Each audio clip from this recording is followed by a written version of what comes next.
yang terjadi akibat perfusi jaringan yang tidak adekuat. Oke. Nah, ketidakseimbangan antara suplai dan kebutuhan oksigen. Jadi oksigen imbalance. Sehingga terjadi perfusi sel atau jaringan atau perfusi organ itu akan terganggu. Sehingga akibatnya adalah kematian. Jelas ya suara saya? Jelas, dokter. Jelas, dokter. Jadi kalau kemarin kita bicara tentang primary survey, yaitu ABCDE, airway, breathing, circulation, disability, dan exposure. Ketika kita sekarang bicara tentang shock, maka kita bicara tentang masalah sirkulasi.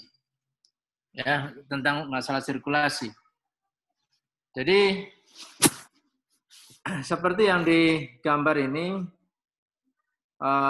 kita ketahui bahwa terjadi hipotensi. Maka sebetulnya kalau kita itu bicara tentang masalah hipotensi, maknanya kita telat di dalam mendeteksi adanya shock. Karena imbalance DO2 VO2, ketidakseimbangan antara oksigen delivery dan oksigen consumption, itu kalau terjadi ketidakseimbangan maka akan terjadi perfusi ke organ atau ke perifer itu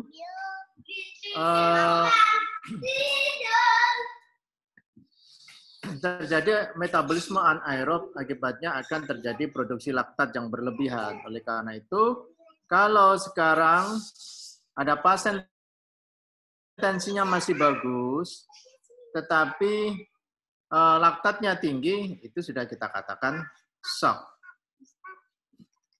Nah, jadi tekanan darah, kita ketahui bahwa blood pressure itu adalah cardiac output atau curah jantung kali SVR atau tahanan vaskuler perifer. Kita ketahui bersama bahwa curah jantung itu adalah heart rate atau laju jantung dikalikan oleh isi sekuncup atau stroke volume. Nah, stroke volume ini akan dipengaruhi oleh preload, kontraktilitas, dan afterload. Sehingga kalau sekarang ada pasien yang mengalami shock, maka yang saya harapkan bicara dulu tentang ini masalah stroke volume. Jadi kalau Anda mendapatkan pasien itu shock, ya pasien ketika Anda jaga, maka pikirkan 3 komponen dulu nih, ya dari masalah isi kuncup ini, pikirkan dulu apakah dia preload problem, apakah dia kontraktilitas problem, apakah dia afterload problem. Jadi kalau sekarang ada pasien diare datang, tensinya masih normal, tapi laktatnya udah tinggi, ya. Nah, kalau diare, berarti apa? Preload problem, kontraktilitas, atau afterload problem? Ada yang tahu? Preload, dokter. Preload, ya. Kalau sekarang pasien datang oleh karena ada pneumonia, panas tinggi, terjadi shock. Apa? Preload, kontraktilitas, atau afterload problem? Ada yang tahu? Tahanan vaskular. Tahanan vaskulernya yang bermasalah karena kita tahu bahwa dia kan berarti kan shock septic kan karena ada pneumonia, karena ada infeksi. Jadi terjadi penurunan terjadi pneumonia, terjadi penurunan tensi ya. Kita tahu bahwa sepsis itu akan terjadi vasodilatasi sistemik karena sitokin rilis, sehingga akan terjadi vasodilatasi, maka di sini adalah afterload problem, sehingga obatnya yang terkenal adalah vasopresor. Ya. Kita ketahui bahwa kalau tahanan perifer, ya tahanan vaskuler perifer ini adalah shock distributif, yaitu karena afterload problem juga ada misalnya seperti shock septic. Kalau shock obstruktif itu adalah karena isi kuncupnya yang bermasalah, stroke volumenya yang bermasalah, ya. Nah, apakah kalau yang tadi prelude maka dia adalah shock hipovolemik. Kalau shock kardiogenik maka dia adalah kontraktilitas problem. Ini klasifikasi shock, ya. Hipovolemik, kardiogenik, distributif, dan obstruktif. Ya, klasifikasi shock, ya, shock hipovolemik, ya, defisit volume intravaskuler, mungkin perdarahan, muntah, diare, atau pemberian diuretik. Untuk shock kardiogenik itu adalah penurunan curah jantung akibat gangguan atau kelainan pada jantung. Ya, misalkan infak miokard, kardiomiopati, atau mungkin karena mitral regurgitasi atau VSD, atau mungkin aorta stenosis yang berat. Sedangkan shock distributif itu adalah ketidakseimbangan kapasitas sistem vaskuler dan volume intravaskuler. Misalkan anaphylactic shock, neurogenic shock, ya, dan mungkin juga sepsis, shock septic, ya, atau mungkin intoksikasi obat. Nah, sedangkan shock obstruktif yaitu penurunan pengisian ventrikel akibat obstruksi mekanik ekstrakardiak. Misalkan tamponis jantung, emboli paru yang masif, dan tension pneumotorak. Nah, jenis shock berdasarkan parameter hemodinamik, ya. Nah, parameter hemodinamik ini adalah blood pressure, CVP atau central venous pressure, dan PAP, ya, pulmonary arterial occlusive pressure, ya. Dan ini adalah cardiac output dan ini adalah SVR. Kalau shock hipovolemik maka ini kita ketahui blood pressure-nya menurun semua. Nah, sedangkan kalau shock hipovolemik karena prelude problem maka CVP-nya akan menurun. Ya, cardiac output juga akan menurun, kompensasinya adalah SVR-nya meningkat. Nah, ini adalah pemberian volume cairan. Kalau shock kardiogenik ketika cardiac output menurun maka terapinya adalah pemberian inotropik. Sedangkan shock distributif, ya, shock distributif itu seperti shock septic, seperti shock neurogenik, di mana SVR-nya adalah menurun, maka obatnya adalah vasopresor.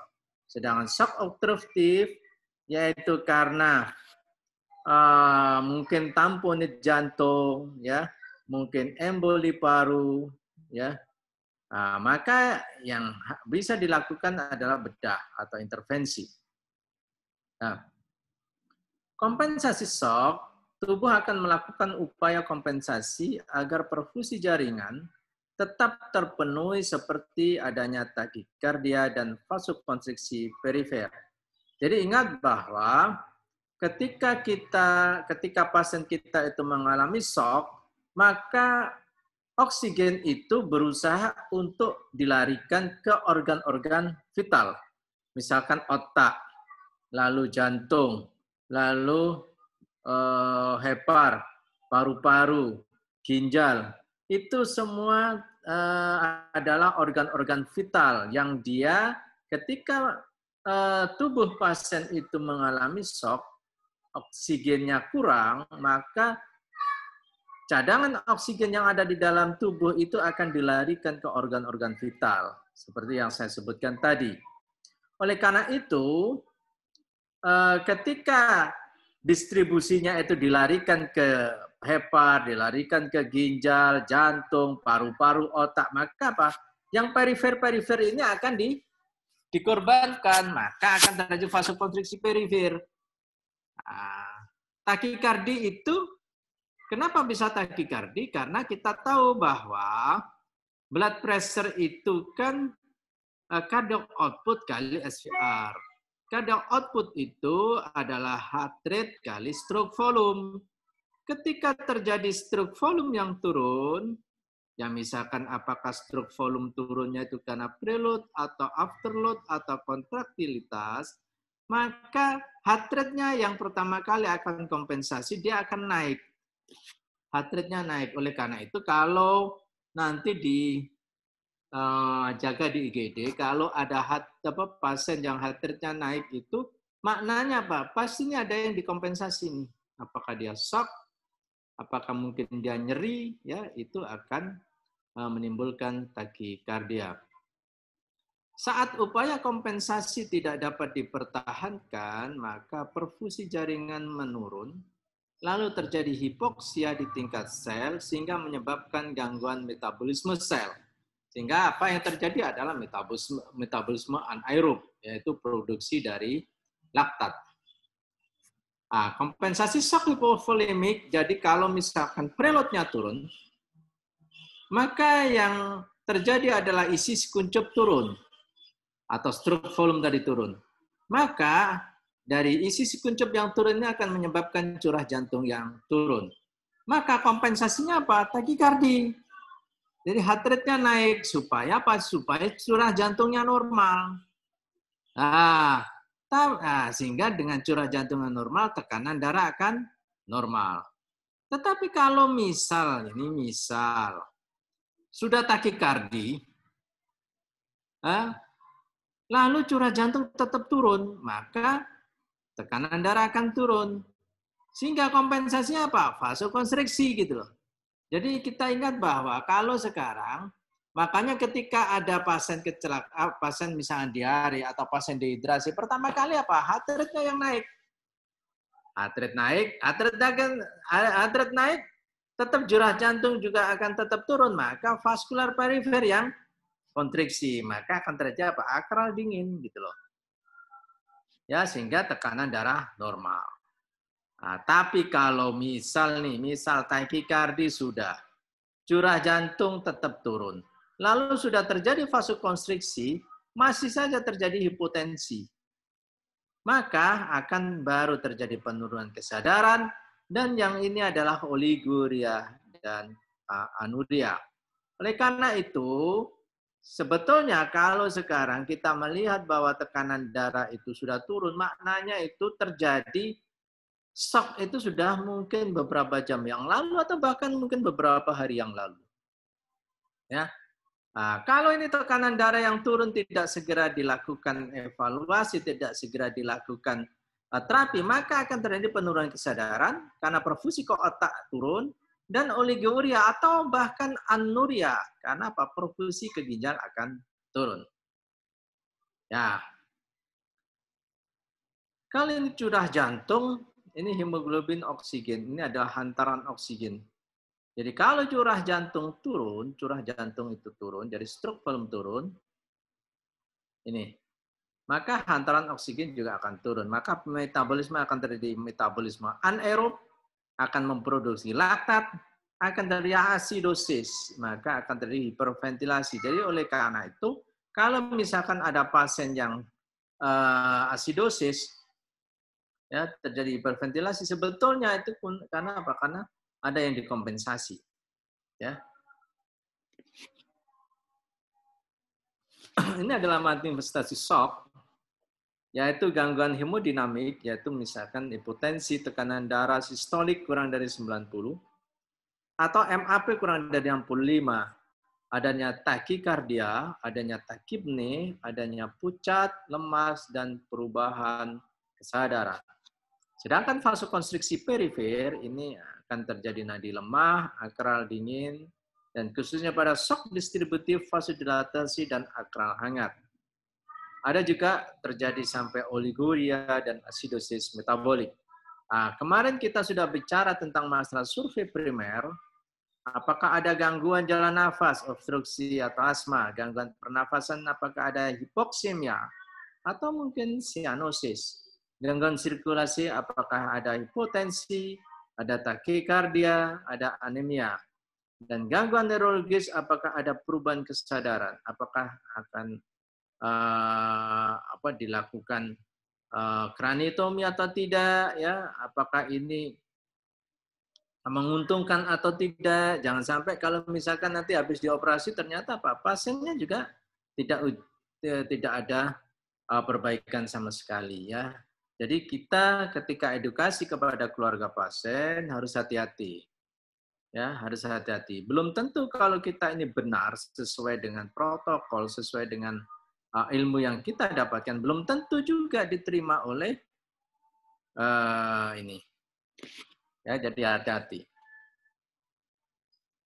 Nah, terus tata laksana awal yaitu terapi oksigen, bila perlu intubasi, ventilator mekanik, dan tekanan darahnya mungkin juga periksa nadi, EKG monitor, dan respiratory rate. Sedangkan jangan lupa mungkin juga SpO2. Anamnesis, ya, dia penyakit jantung ada enggak, riwayat demam atau infeksi, obat-obatan, misalnya diuretik, antihipertensi, vasodilator, dan bersifat alergen. Dan mungkin kalau ada sumber perdarahan, khususnya saluran cerna, dan faktor predisposisi terjadinya emboli paru.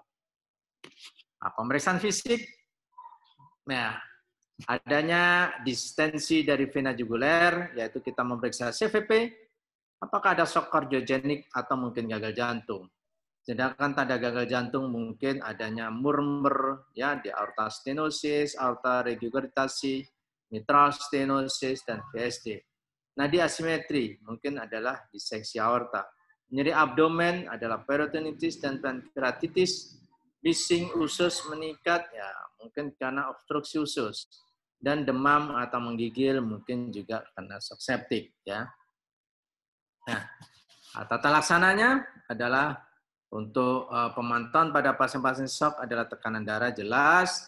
Nadi jangan lupa. Jadi kalau sekarang kita sudah melakukan resusitasi, misal nih pasien diare kita resusitasi cairan, ya kita resusitasi cairan, ternyata tensinya naik bagus habis 80 ketika Anda loading cairan 1,5 liter ternyata apa? Heart rate-nya semula 120 sekarang sudah bisa 80. Maknanya apa? Sudah cukup itu cairan. Ya, sudah cukup itu cairan. Nih, jadi lalu pemantauannya adalah pernafasan dan mungkin saturasi oksigen. Dan jangan lupa juga adalah tentang akses vaskuler.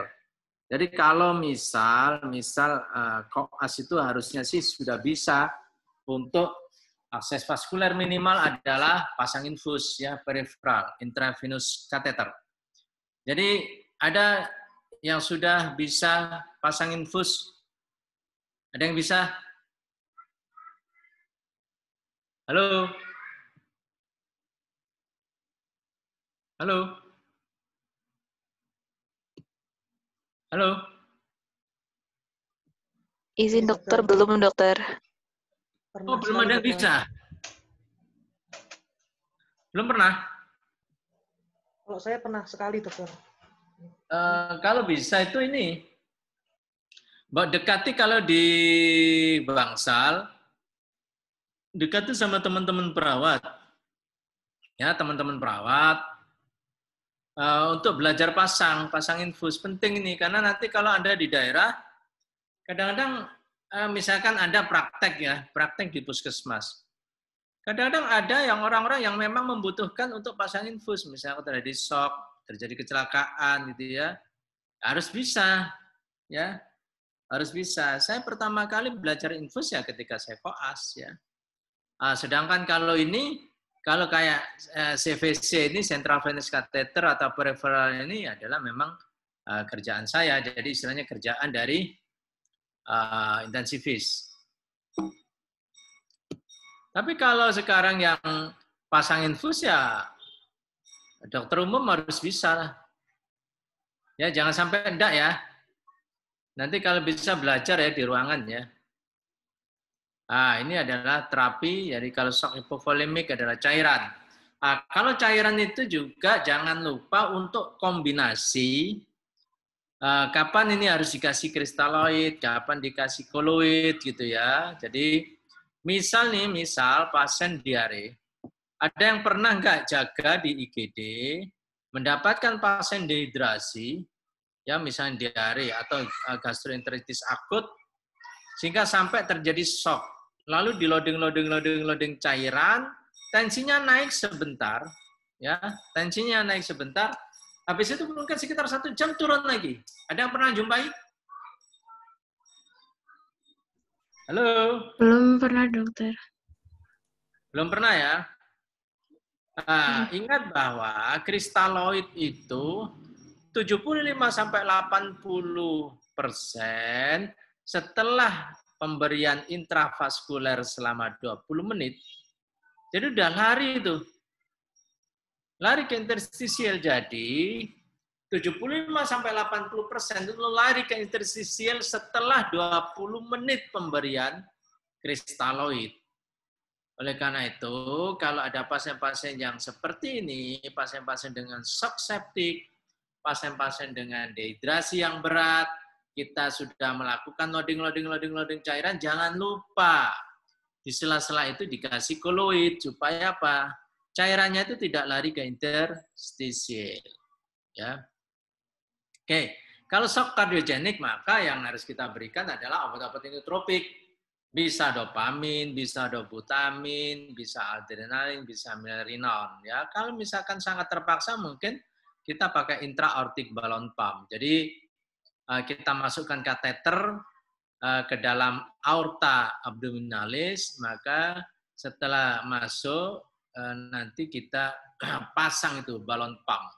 Jadi nanti aortanya itu kalau ketika ini dia mengembang gitu ya, sehingga tidak terjadi shock. Shock distributif seperti tadi yang saya katakan ya, obatnya adalah obat-obat vasopresor, obat-obat vasokonstriktor. Bisa Anda pakai dopamin, bisa pakai noradrenalin, bisa pakai adrenalin. Jadi kalau dulu kita itu hafalannya adalah dopa, dobu, kombinasi dopamin dan dobutamin. Sekarang dulu dopamin itu kita berikan sebagai agen vasopresor, walaupun dia juga mempunyai efek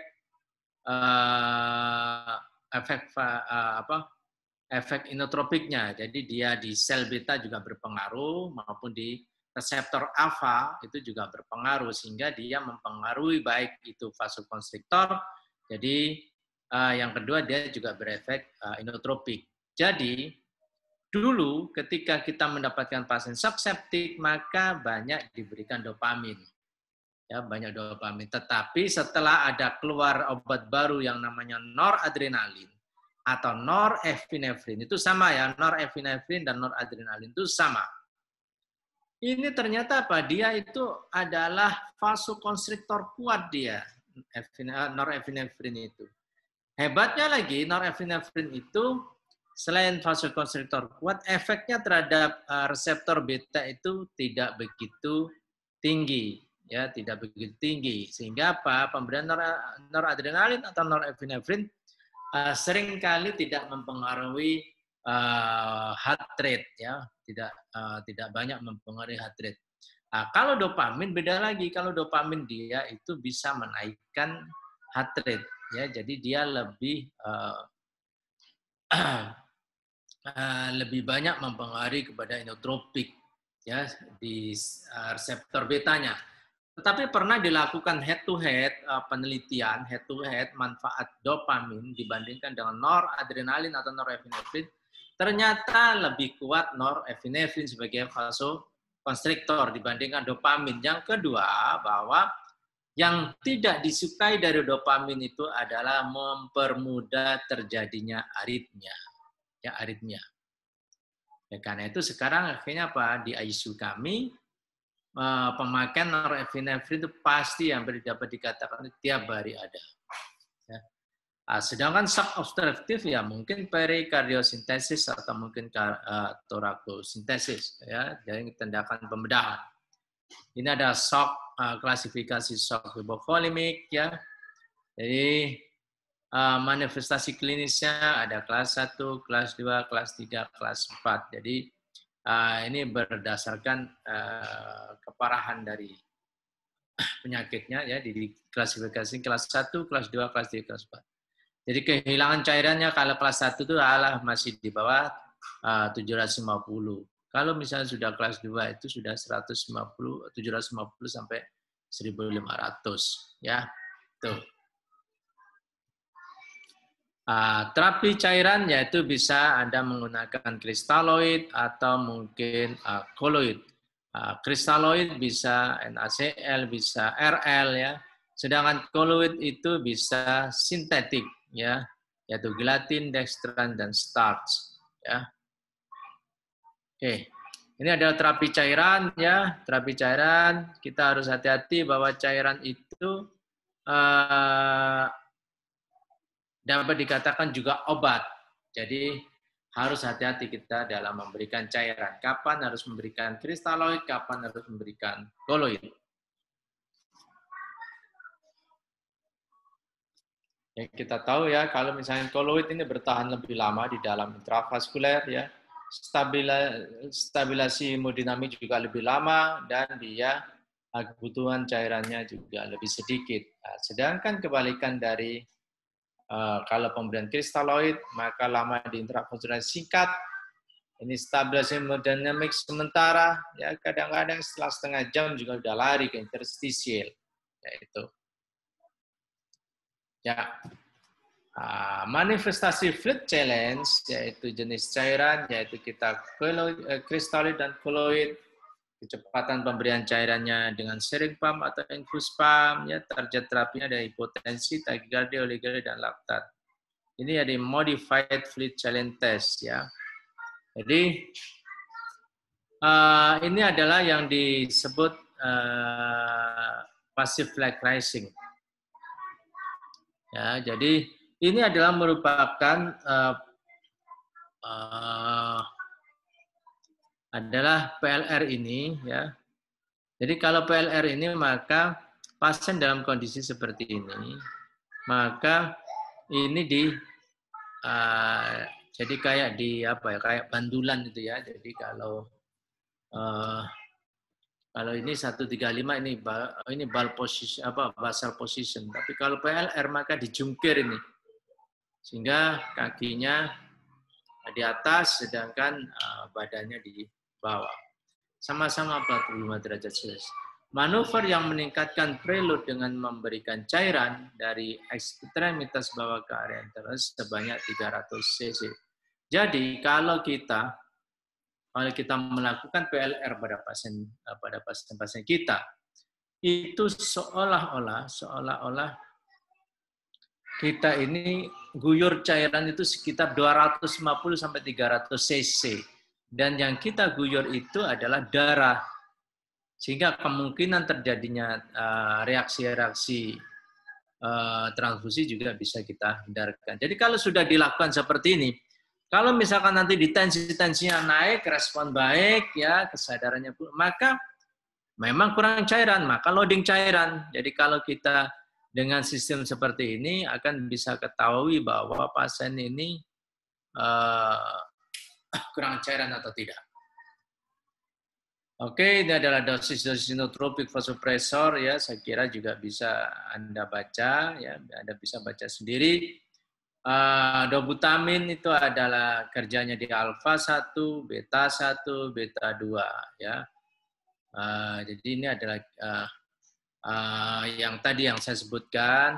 Kalau norepinefrin coba, norepinefrin itu tidak banyak berpengaruh kepada hemodinamik, khususnya adalah ini heart rate dan cardiac output ini ya. Kalau misalkan nanti tidak ada obat norepinefrin, ada yang bisa dipakai apa? Halo? Halo? Halo? J, dokter. Enggak jawab. Ya. Oke, sekarang pemeriksaan penunjang sesuai indikasi, yaitu darah lengkap, kalau anemi, APTT, D-dimer, dan fibrinogen adalah gangguan hemostasis. Ya, hemostasis, apakah ada terjadi diaisia atau tidak, ini dari PT, APTT, dan D-dimernya.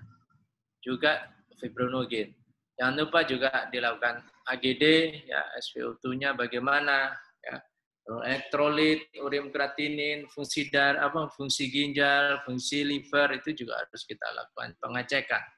Ya, ini adalah untuk kepentingan kita bersama.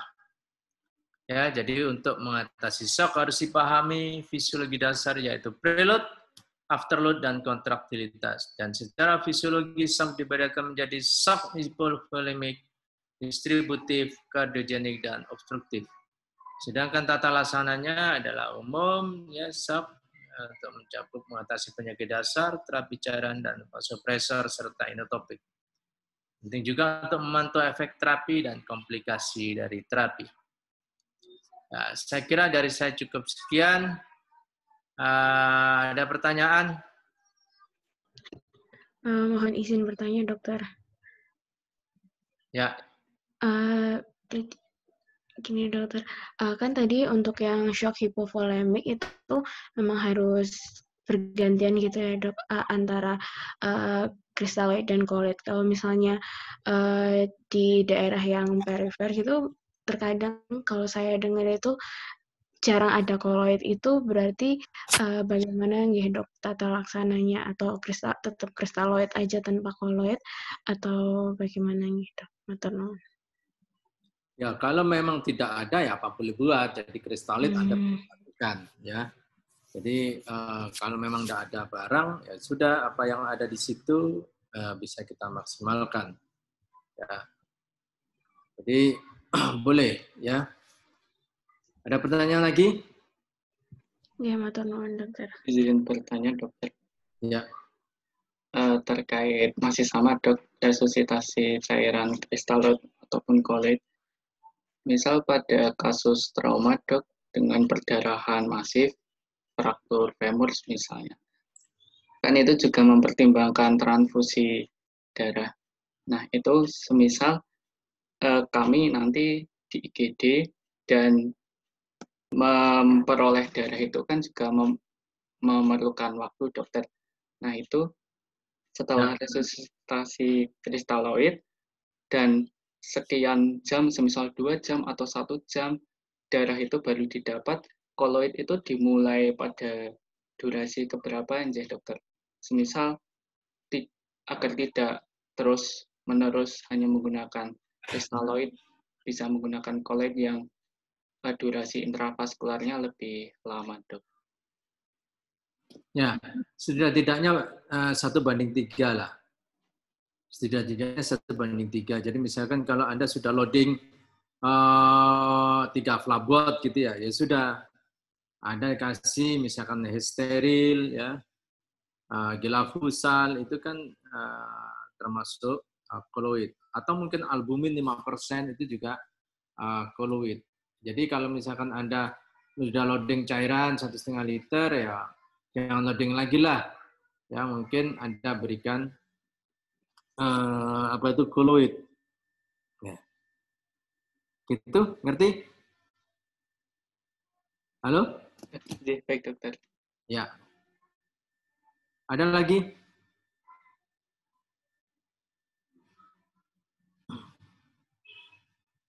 Ada lagi? Kalau tidak ada, saya cukupkan sekian ya. Nanti kalau ada ini yang junior besok atau kapan terserah kamu untuk bimbingan tentang kegawat daruratan. Ya, saya kira cukup sekian dari saya. Mudah-mudahan bermanfaat. Assalamualaikum warahmatullahi wabarakatuh. Waalaikumsalam warahmatullahi wabarakatuh. Matur nuwun dokter.